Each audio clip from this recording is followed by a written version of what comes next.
कानपुर शहर का रहने वाला एक व्यक्ति जो सरकारी नौकरी तो करता ही है, साथ ही साथ अपने इकलौते बेटे की लाड़-प्यार से परवरिश ही नहीं करता है, बल्कि उसे अच्छी शिक्षा भी देता है।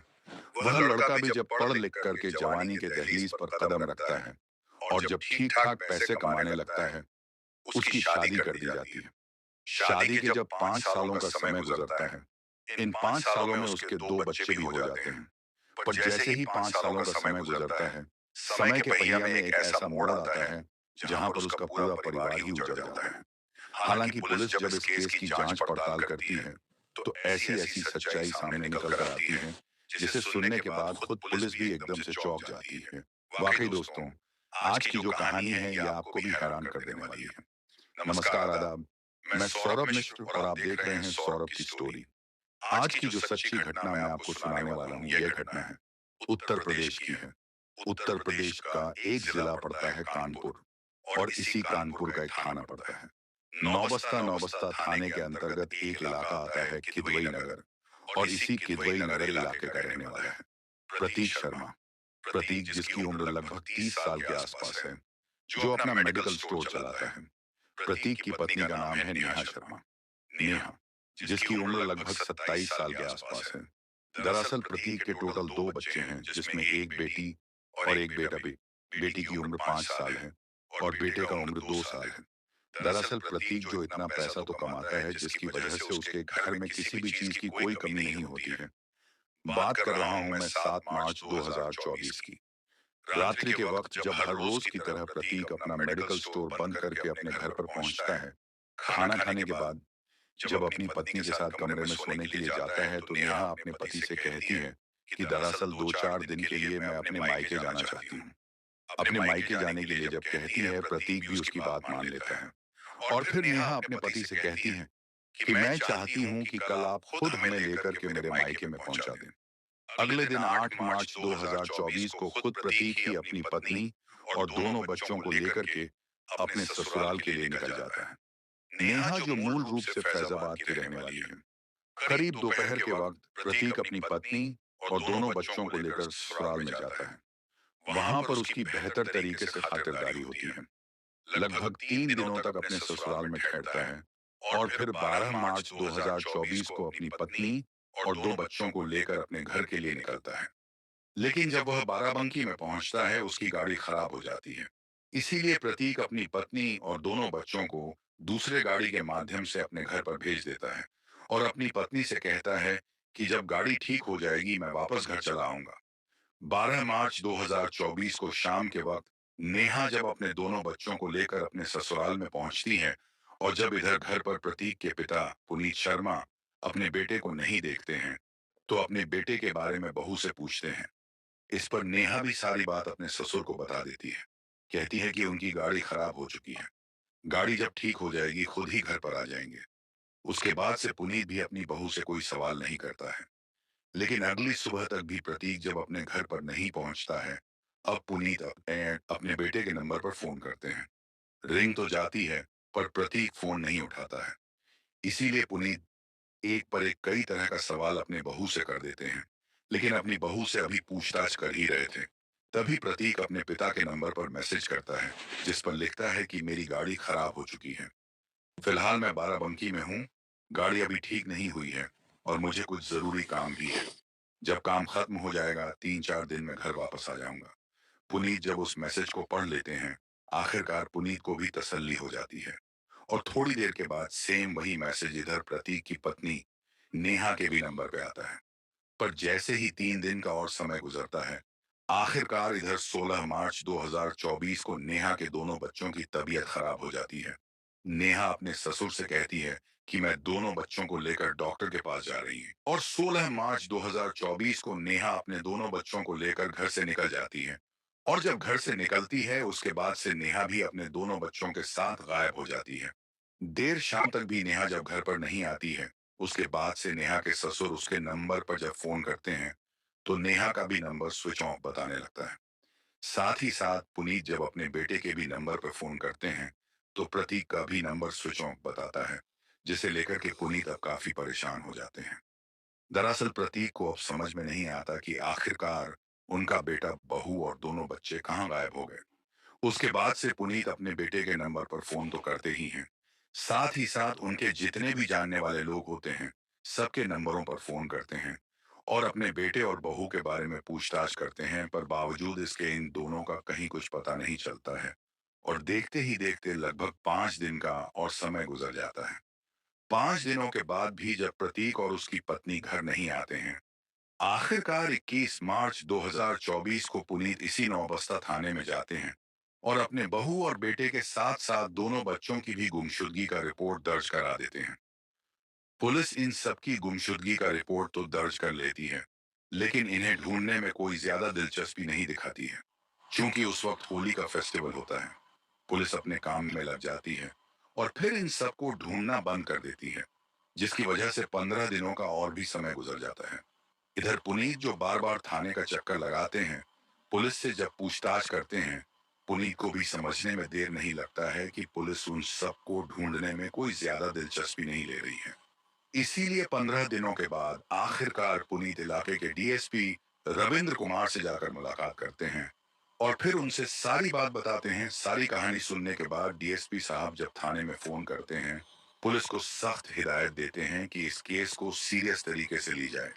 जब डीएसपी साहब की फटकार मिलती है, तब जाकर के थाने के पुलिस इन सबको ढूंढना शुरू करती है। दरअसल पुलिस अब नेहा और प्रतीक को ढूंढने के लिए सबसे पहले इनके मोबाइल नंबर का कॉल डिटेल्स निकालती है। डिटेल्स को जब चेक करती है तो प्रतीक के नंबर में तो कुछ नहीं मिलता है, पर पुलिस जब नेहा के मोबाइल नंबर का कॉल डिटेल चेक करती है तो मालूम चलता है कि उसमें एक ऐसा नंबर था जिस पर नेहा पिछले कई महीनों से लगातार बातचीत करते आ रही थी। पुलिस जब उस नंबर का डिटेल्स निकालती है तो मालूम चलता है कि वह नंबर किसी आयुष शर्मा के नाम पर रजिस्टर्ड है। आयुष शर्मा जो बगल के इंद्रपुरम इलाके का रहने वाला है। पुलिस जब आयुष के बारे में पुनीत से पूछताछ करता है तो पुनीत पुलिस वालों को जवाब देते हैं कि साहब, आयुष मेरे बेटे का दोस्त है और खुद ऑनलाइन दवाइयां बेचता है। मेरे घर पर भी आते जाते रहता था। पुनीत जब आयुष की पहचान कर लेते हैं, उसके बाद से पुलिस अब एसओई आयुष से पूछताछ करने के लिए इंदिरापुरम उसके घर पर जाती है, जहां पर पुलिस की मुलाकात आयुष के पिता विनोद शर्मा से होती है। पुलिस जब विनोद शर्मा से उसके बेटे आयुष के बारे में पूछताछ करती है, तो विनोद शर्मा पुलिस वालों को जवाब देते हुए कहता है कि साहब, मेरा बेटा 20 दिन पहले ही घर से निकला था और अभी तक घर वापस नहीं आया है, इसलिए पुलिस आयुष के नंबर पर फोन करती है। हालांकि पुलिस जब आयुष के नंबर पर फोन करती है, आयुष फोन उठा लेता है। पुलिस जब आयुष से प्रतीक के बारे में पूछताछ करती है, तो आयुष पुलिस वालों को जवाब देता है कि हाँ साहब, प्रतीक के साथ मेरी दोस्ती है। दरअसल 1 महीना हो गया मुझे प्रतीक से मिले हुए, क्योंकि प्रतीक काफी परेशान है। दरअसल प्रतीक के ऊपर लाखों का कर्ज है और फिलहाल वह इंदौर शहर में छुप करके रह रहा है। आयुष यह सारी बातें पुलिस को बताता तो है, लेकिन ना जाने क्यों पुलिस को उसके बातों पर यकीन नहीं होता है। इसीलिए पुलिस अब सच्चाई पता लगाने के लिए आयुष के साथ साथ प्रतीक की पत्नी के भी मोबाइल को सर्विलांस पर डाल देती है और फिर इन तीनों के मोबाइल का लोकेशन निकालती है। हालांकि पुलिस जब लोकेशन को चेक करती है तो उसमें एक बड़ा चौंकाने वाला खुलासा होता है। दरअसल इन तीनों का मोबाइल का लोकेशन एक साथ ही दिखाई देता है और फिलहाल इनके मोबाइल का लोकेशन राजस्थान प्रदेश के जयपुर शहर का दिखाई देता है। इसीलिए पुलिस अब इन सबको पकड़ने के लिए एक टीम का गठन करती है और आखिरकार 16 अप्रैल 2024 को पुलिस अपनी टीम के साथ राजस्थान प्रदेश के जयपुर शहर में चली जाती है और फिर उस लोकेशन पर जब पहुंचती है तो वहां पर पुलिस को आयुष, नेहा और उसके दोनों बच्चे मिल जाते हैं। दरअसल वहां भी प्रतीक मौजूद नहीं था। पुलिस जब इन चारों को गिरफ्तार करके थाने में लेकर आती है, सबसे पहले इन दोनों से प्रतीक के बारे में पूछताछ करती है। इस पर ये दोनों पुलिस को कोई जवाब नहीं देते हैं, जिसकी वजह से पुलिस आखिरकार अब इन दोनों के साथ शक्ति से पेश आती है। पुलिस जैसे ही अपना शक्ति दिखाना शुरू करती है, तब जाकर प्रतीक की पत्नी नेहा मजबूर होकर पुलिस वालों को जवाब देती है कि साहब, मेरे पति अब इस दुनिया में नहीं है। दरअसल हम दोनों ने उसकी हत्या कर दिया है। लेकिन नेहा जब अपने ही पति की हत्या की पूरी कहानी पुलिस को बताती है, तो वाकई में इसे सुनने के बाद खुद पुलिस भी एकदम से चौंक जाती है। दरअसल नेहा जो मूल रूप से फैजाबाद के एक मोहल्ले की रहने वाली है। नेहा के पिता का नाम है अमृतलाल शर्मा और मां का नाम है कनक शर्मा। दरअसल अमृतलाल के टोटल 2 बच्चे हैं, जिसमें एक बेटा और एक बेटी नेहा है, जो अपने ही इलाके से पढ़ाई करती है। लेकिन जब जवानी के दहलीज पर कदम रखती है, उसके कदम बहक जाते हैं। इससे पहले कि वह कोई गलत काम कर पाती, अमृतलाल अपनी बेटी की शादी कराने के लिए एक लड़के का तलाश करना शुरू कर देते हैं और आखिरकार उनकी यह तलाश कानपुर शहर के किदवई नगर में आकर खत्म हो जाती है, क्योंकि किदवई नगर का रहने वाला प्रतीक मिल जाता है। हालांकि प्रतीक जो पढ़ाई लिखाई अपनी कर तो चुका था, प्राइवेट कंपनी में एक नौकरी कर रहा था, जहां पर वह थोड़े बहुत पैसे कमा रहा था। प्रतीक जब पसंद आ जाता है, आखिरकार 10 फरवरी 2017 को प्रतीक और नेहा की शादी भी हो जाती है। प्रतीक जब नेहा से शादी कर उसे अपने घर लेकर आता है, तो नेहा की खूबसूरती देखकर उसका एकदम से दीवाना हो जाता है। दरअसल नेहा भी जब शादी करके अपने ससुराल में जाती है, तो अपने पति के साथ साथ सास ससुर का भी बेहतर तरीके से देखभाल करती है। धीरे धीरे जब समय गुजरता है, लगभग 5 साल का समय गुजरता है, और इन 5 सालों में नेहा दो बच्चों की माँ भी बन जाती है, जिसमें एक बेटी होती है और एक बेटा। पर नेहा के दोनों बच्चे जब इस दुनिया में आ जाते हैं, घर का खर्च काफी बढ़ जाता है। इधर प्रतीक जो पैसे कमाता है, उन पैसों से खर्च चला पाना मुश्किल हो जाता है।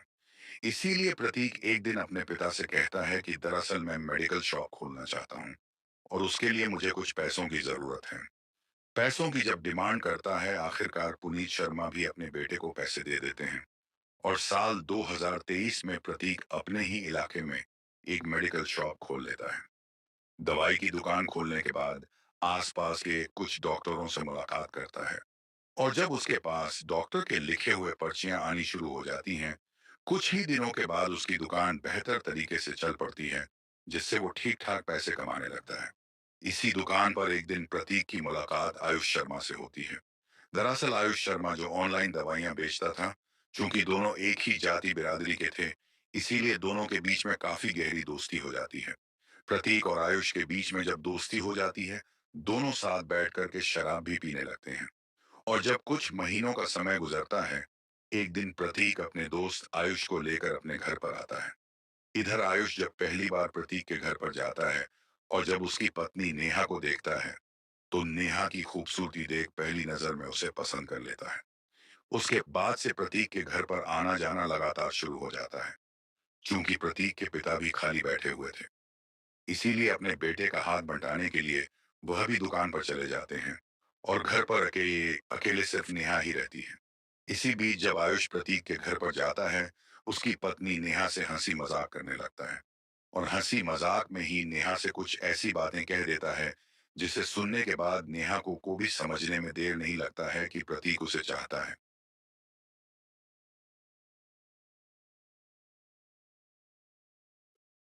दरअसल आयुष जो ठीक ठाक पैसा भी कमा रहा था और देखने में प्रतीक से भी ज्यादा हैंडसम था, इसीलिए जब नेहा से हंसी मजाक करने लगता है, नेहा भी अपने आप को नहीं रोक पाती है और आखिरकार नेहा और आयुष के बीच में प्रेम प्रसंग शुरू हो जाता है।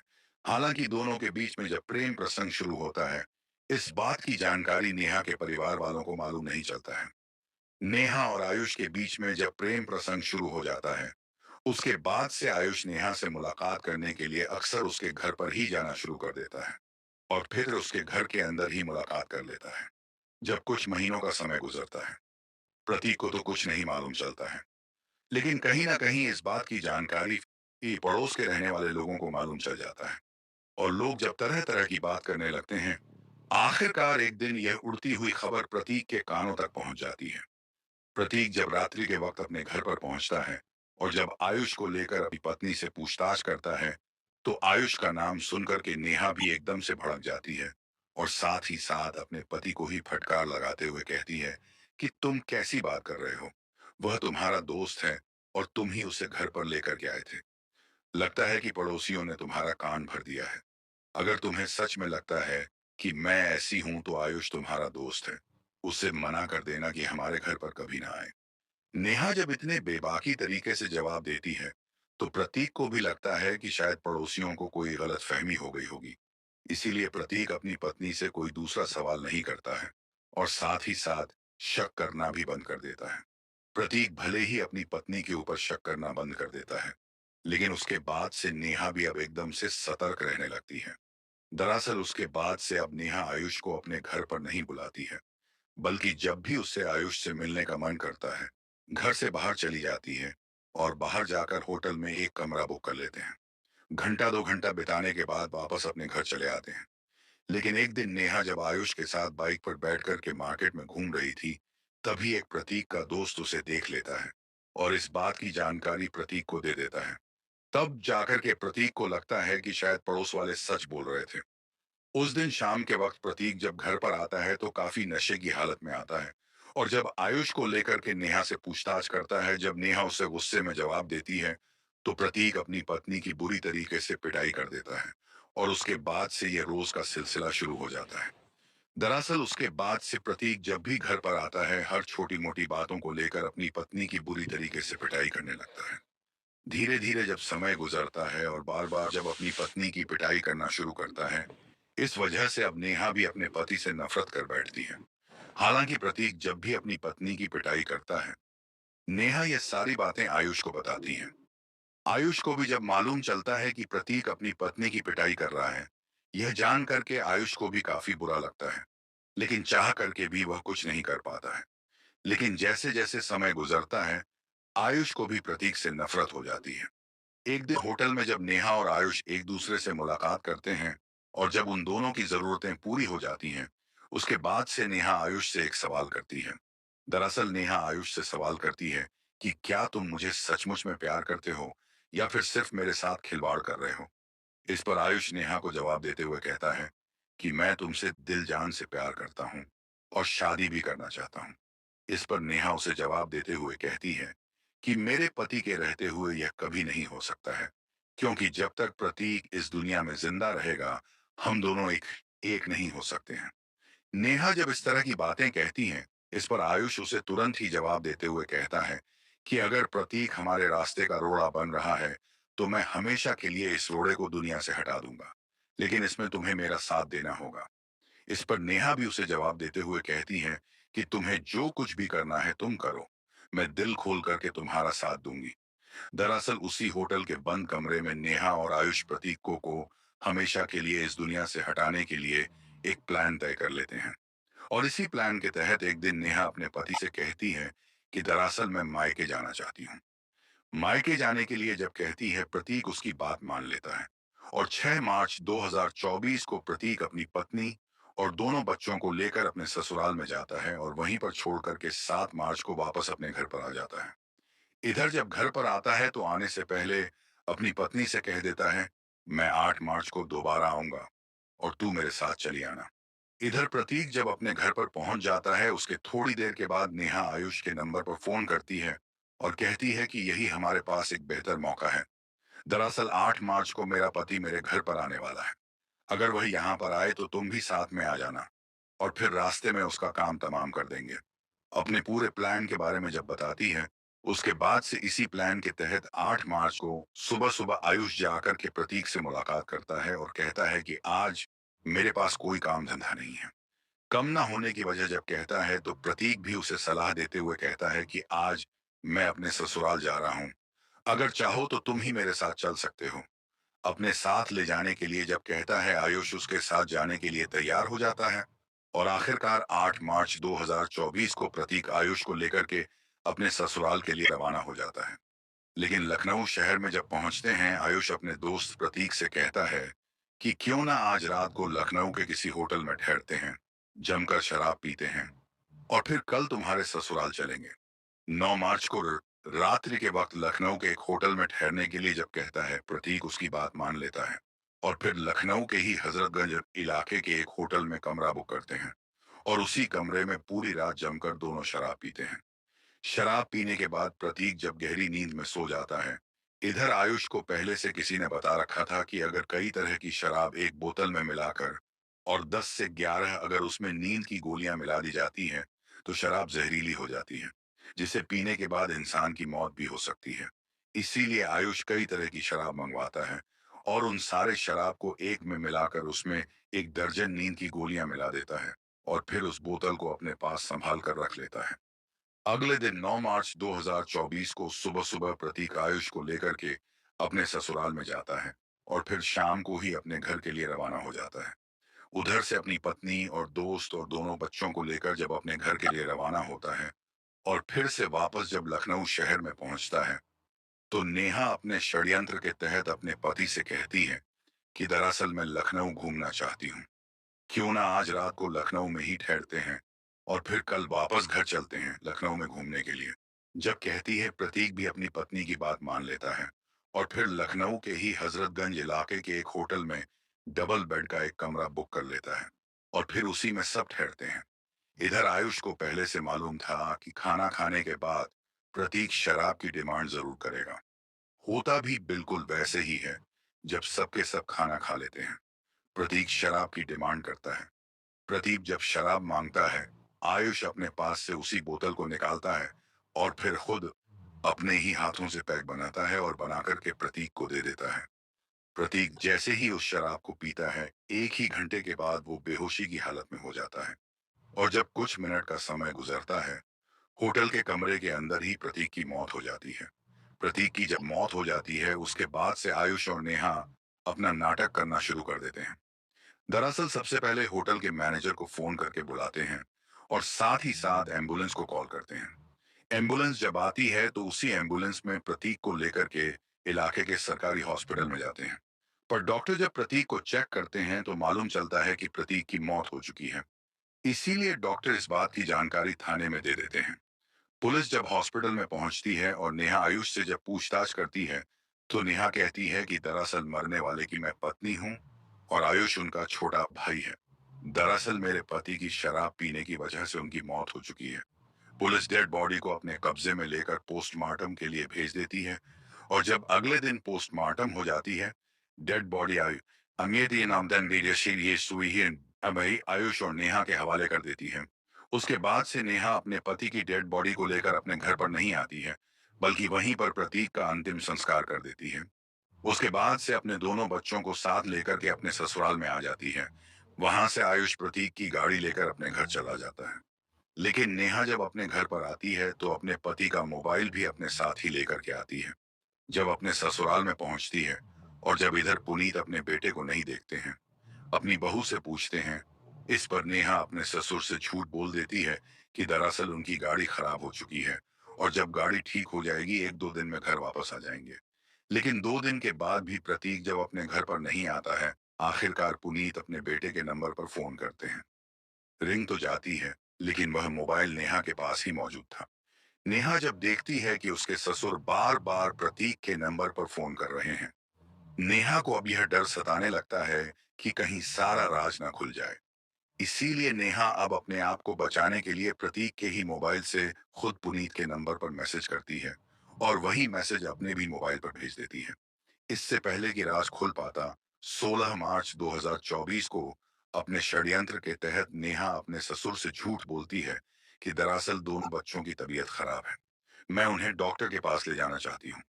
डॉक्टर के पास जाने की जब नेहा को अनुमति मिल जाती है, उसके बाद से नेहा आयुष के नंबर पर फोन करती है और फिर उसे अपने बताए हुए जगह पर बुलाती है। 16 मार्च को सुबह सुबह नेहा जब अपने दोनों बच्चों को लेकर घर से निकलती है, रास्ते में जाकर आयुष से मुलाकात करती है।